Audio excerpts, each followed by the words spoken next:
जम के था। इसके बाद थोड़ा गानी परिचय जो बना बाद बाकी आर्टिस्ट बांकू है लेना जो आर्टिस्ट हमारे सामने नहीं आ पाए उनसे थोड़ा मैं परिचय करवाऊंगा। यह है लीड एक्ट्रेस हमारे उर्मिला मरांडी जी जो उड़ीसा से हैं, वो नहीं आ पाए हैं। इसके बाद ये सपोर्टिंग में ये भी एक्ट्रेस है, ये बंगाल से है, मंगोली हेमरत जी, ये भी नहीं आ पाए हैं। और इसमें जो नेगेटिव रोल किए हैं वो है विनोद जी, ये भी टाटा से है, जमशेदपुर से, वो नहीं आ पाए हैं।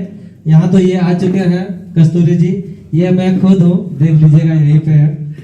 और ये मार्शल बाबू है, ये दशरथ भैया के बेटे हैं, और ये खुद यहाँ पे तो वो आ चुके हैं। तो एक हम लोगों की तरफ से जो कुछ कहना था हम लोगों ने कहा। अब आप लोगों के साथ आप लोगों की तरफ से एक निवेदन है कि आप लोग अपने स्तर से कुछ सुझाव या कुछ जानकारी अगर इस फिल्म के बारे में लेना चाहते हैं तो पूछना चाहते हैं तो सारे लोग जितने प्रेस के साथी हैं, ब्लॉगर हैं, और साथ में हमारे इंडस्ट्रीज के आर्टिस्ट भी आए हुए हैं। आप लोगों को भी कोई बात रखनी हो या पूछना हो तो आप लोग पूछिएगा प्लीज, हम लोग को अच्छा लगेगा।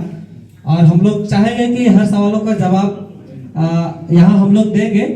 तो मैं सारे को तो नहीं, कुछ लोगों को मैं आमंत्रित करूंगा यहाँ फिर से इस फिल्म के lead actor Pratyush Soren ji, director Dasharath Hansda जी, और स्क्रिप्ट राइटर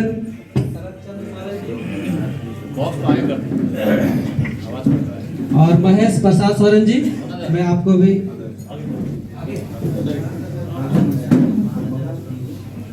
एक सवाल मेरा होगा, ये स्क्रिप्ट राइटर से भी है और जिन्होंने इसकी पूरी कहानी लिखी है। ये हक की लड़ाई में आप क्या दिखाना चाहते हैं? आप अपने हक की लड़ाई में किस माध्यम से जनता तक पहुंचने की आशा रखते हैं, ये बताएं। बहुत अच्छा। ये हक की लड़ाई किस माध्यम से, ये पीछे थोड़ा सा हमको भी लगा, माध्यम तो फिल्म है और ये एक ग्रामीण जो भी होंगे इस कहानी के पात्र होंगे और उनके दैनिक जीवन में या उनके जीवन में वो किस तरह से अपनी हक की लड़ाई लड़ते हैं। उन्हें पता भी नहीं होता है कि हमको लड़ाई किस चीज की लड़नी है और उनको किस तरह से एहसास होता है। यही सब चीजें हम लोग देखेंगे फिल्म में। ये तो आपने कहा कि ये ग्रामीण स्तर पे लोग बहुत ज्यादा अपने आप को उपेक्षित पाते हैं, किस तरह के हक की बात, लेकिन ये इस हक में आप किस तरह का हक चाहते हैं? एक होता है कि सामाजिक रूप से लोग बहिष्कृत है, तो हमारा वो हक चाहिए, हम समाज में मुख्य धारे, हम जो हाशिए पर हैं मुख्य धारे की ओर लौट रहे। एक होता है क्या हमारा जो अधिकार है, हमारे ही समाज के लोग उस अधिकार से कुछ लोग लाभान्वित हो रहे हैं और हम उस समाज से बिल्कुल नीचे हैं, तो वहां भी एक हक की लड़ाई है। तो ये पूरी तरह मैं समझना चाहता हूँ कि ये पूरी तरह कहानी की जो स्क्रिप्ट लिखी गई है उसमें आप किस माध्यम से, कैसे आप अपने हक की लड़ाई को पाना चाहते हैं? सर जी, ऐसा है कि इसमें सामाजिक कोई लड़ाई नहीं है। इसमें क्या है कि जो हमारे मिडिल क्लास है, हमारे संथाली में भी आज क्या हो गया कि 2-3 तरह का क्लासेस हो चुका है। जो अपर में चले गए हैं वो नहीं चाहते हैं कि नीचे वाले बहुत आगे हैं। ये बेसिक हमारा ये है, वो नहीं चाहते हैं। वो चाहे पॉलिटिशियन में हो या आपको जनरल लाइफ में या गांव में भी हो। तो हमारा जो इस फिल्म का कैरेक्टर रेंटा सोरेन है वो भी एक मिडिल क्लास फैमिली से आता है, एक ट्रैक्टर ड्राइवर रहता है। वो पहले तो अपने जीवन जीने के लिए, हाँ, वो लेबर क्लास है। तो क्या है कि वो एक अपने जीने के लिए लड़ाई लड़ता है और वो चाहता है कि हम लोग भी आगे आए, आगे बढ़े, फाइनेंशियली हम डेवलप हो, जिससे कि मेरा आने वाला पीढ़ी एक अच्छा लाइफ जी सके या हम अपने बच्चों को अच्छा पढ़ा सके। ये सोच करके साथ वो अपने दोस्तों के साथ काम करता है, ट्रैक्टर चलाता है। लेकिन क्या होता है कि गांव के कुछ लोग जो हमारा विलेन होता है, वो नहीं चाहता है कि बाकी लोग मेरे तरह ऊपर आए, वो उनको शोषण करता है। बस उसी को लेके पूरी फिल्म में हमारा ये है, जैसे कि हमको जो राशन मिलता है सरकारी तरफ से, जो मिलना चाहिए था उससे 2 किलो 3 किलो कट जाता है। उस जगह हमारी सड़कें बनती है तो सड़कें देख रहे हैं कि उसमें भी घोटाला। तो इन सारी चीजों का हमारा जो मेन कैरेक्टर है वो उसका विरोध करता है। अब वो चाहता है कि जो सरकारी जो सुविधाएं हैं वो मुझ तक पहुंचे, हमारे जो नीचे ग्राउंड लेवल के लोग हैं उन तक पहुंचे। इसी कहानी को हम लोग आगे बढ़ाते हैं और लास्ट में उस पर एक डिस्कस होता है। ये सारे जी सर जी जी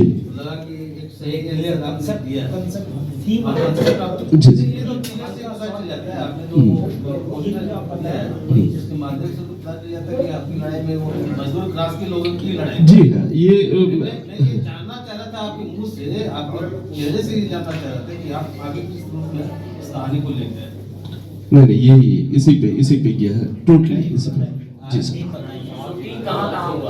जी, इसका लोकेशन हम दुमका और जमशेदपुर सिंहभूम। दुमका में आपको मसांजोर, मयूराक्षी नदी है, एक गाने की शूटिंग और एक फाइट सीन हमने किया है। हमारा इच्छा था कि टोटल फिल्म दुमका में शूट करेंगे, लेकिन हमने देखा कि यहाँ थोड़ा सा हमको जो सुविधाएं मिलनी चाहिए फिल्म बनाने की वो नहीं मिल रही थी। तो फिर हम लोगों ने परितोष जी के साथ में बात किया कि मतलब थोड़ा सा हमको दिक्कत हो रहा है यहाँ शूट करने में, तो हम लोगों ने शिफ्ट करके जमशेदपुर किया। वहाँ क्या है कि हमको टेक्नीशियन, लाइट्स, सारी चीजें बहुत कम रेट पर अवेलेबल हो जाता है, क्योंकि हमारा नियर अबाउट 130 किलोमीटर रांची है। आज के तारीख में मैं आपको बता देता हूँ कि रांची एक फिल्म सिटी के जैसा एक डेवलप हो चुका है। वहाँ आज लेटेस्ट इक्विपमेंट, लेटेस्ट लाइट, सारी टेक्नीशियन वहाँ पर मौजूद है, जिससे हम बड़ी कम लागत पे, बहुत ही हमारी जो फिल्म है ये बहुत ज्यादा लागत पे नहीं बनी है, बहुत कम, लेकिन देखने के बाद इसका विजुअलाइजेशन जब हॉल पे होगा तो आप बिलीव नहीं कर सकोगे कि ये इतने कम पैसे में इतना अच्छा फिल्म बन सकता है। इसमें कलाकार आपके कहाँ जी, मेरा एक जो है चुरू फिल्म्स का एक अपना शुरू से एक ये रहा है, प्रचलन रहा है कि हम 3 स्टेट से आर्टिस्ट को कलेक्ट करते हैं। वो क्या है कि हमारा जो दर्शक है वो तीनों स्टेट पर है, तो क्या है ना कि 1 या 2 कलाकार रिनॉल्ड हमको लेना पड़ता है, ताकि मेरा फिल्म का मार्केटिंग वेस्ट बंगाल में भी हो, झारखंड में भी हो, उड़ीसा में भी हो।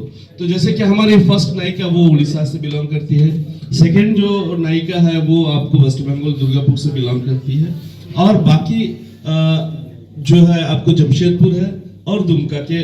तभी आप लोगों को जितना यहाँ परिचय कराया गया, ये दुमका और जामताड़ा से थे।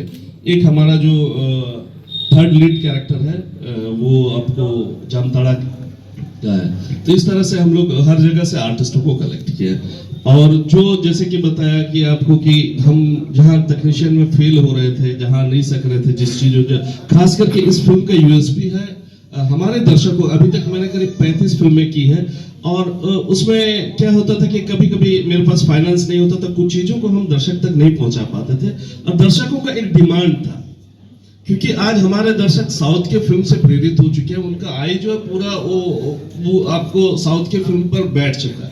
तो क्या कि उन लोगों का कहना है कि दादा थोड़ा सा गाने का ये जो है डांस हो या फाइट सीक्वेंस, ये थोड़ा सा लगना चाहिए कि साउथ के पैटर्न पे। तो हमको जब वो पैटर्न करने के लिए, तो हमारे पास यहाँ कोई टेक्नीशियन या इक्विपमेंट्स नहीं था फाइट का, तो हम वो कलकत्ता से हायर किए वहाँ के एक्सपर्ट को, और वहाँ का इक्विपमेंट को हायर किए। और इस फिल्म का यूज कि एक्शन सीन वो देखने लायक हम लोगों ने किया है मिनिमम बजट में। मैं नहीं बोलूंगा कि बाहुबली के जैसे हम लोगों ने किया, लेकिन मिनिमम हमारे पास जो पैसे थे, हमारे पास जो फाइनेंसर ने अवेल कराया, उस पर हमने अच्छा वीएफएक्स, अच्छा फाइट सीक्वेंस किया। एक और छोटा सा प्रश्न, क्या है इसमें? सर जी, बजट क्या है कि अभी तो अंडर मेकिंग चल रहा है, अभी हमारा 15 से 16 लाख जा चुका है। हमको लगता है कि इसको रिलीज करते करते 20 से 21 लाख हमारा निकल आएगा। चैलेंजिंग क्या रहा? चैलेंजिंग है कि फाइनेंस हमारे पास, मुझे आज के तारीख में किसी भी ग्रेड का फिल्म बनाने के लिए कोई प्रॉब्लम नहीं है, मैं सक्षम हूं। अगर मेरे पास 10 करोड़ हो तो मैं हिंदी फिल्म कर सकता हूं। आज अगर 50 लाख हो तो हम लोग के यहाँ का जो हीरोज हैं, जैसे सिद्धू कानू है, आपके तिलका मांझी है, बिरसा मुंडा है, इन पर भी फिल्म कर सकता हूँ। हमारे यहाँ फाइनेंसर की कमी है, लेकिन मुझे आज लग रहा है आप लोगों का सहयोग से, और जो मैं अभी दुमका में अभी रह रहा हूँ और कुछ लोगों से मिल रहा हूँ, कुछ फाइनेंसर अब धीरे धीरे आगे आना चाहते हैं। जस्ट इस फिल्म का मार्केटिंग देखने के बाद लगता है कि एक अच्छी फिल्म बनाने का एक माहौल यहाँ पर क्रिएट हो सकता है। जो फिल्म नीति बनी थी उसका कितना लाभ मिल पाया या मिल नहीं पाया? जी सर, फिल्म नीति की लाभ ऐसा हुआ है कि जो सरकार थी जब तक, तब तक तो ठीक था, लेकिन भी जुड़े हुए थे। जी मैं जुड़ा हुआ, मैं डायरेक्टली जुड़ा नहीं था, मेरे छोटे भाई थे उस पे मेंबर थे। जैसे मेरी फिल्म को 25% आज तक मिला और 75% पैसा आज भी बकाया है। और क्या है कि मैं उनके खिलाफ बोल भी नहीं पाता हूँ, जहाँ बोलने जाता हूँ तो बोलता कि नहीं वो बीजेपी वाला का भाई है, तो मैं पॉलिटिकल कहीं जानी नहीं। जबकि हमारे सारे मित्र रांची के जितने लोगों की आज नहीं भी तो झारखंड फिल्म डेवलपमेंट कारपोरेशन में नहीं भी तो आपको झारखंड के प्रोड्यूसरों को 8 से 10 करोड़ रुपए फंस चुके हैं।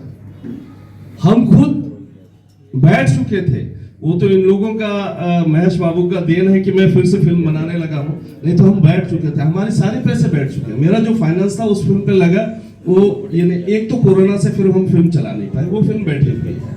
दूसरा, सरकार हमेशा कोरोना कोरोना, फिर बोला कि फंड खत्म हो गया, रघुवर सरकार ने पूरा खत्म कर दिया हमारे पास पैसे, लेकिन आज तक पता नहीं क्या हुआ। फिर उसके बाद इस सरकार को हम लोग कई बार बोले किसी तरह का, और इस पर कोई चर्चा ही नहीं हो रहा, वो है या खत्म हो गया, डिस्ट्रॉय कर दिया गया, नहीं पता चल रहा है।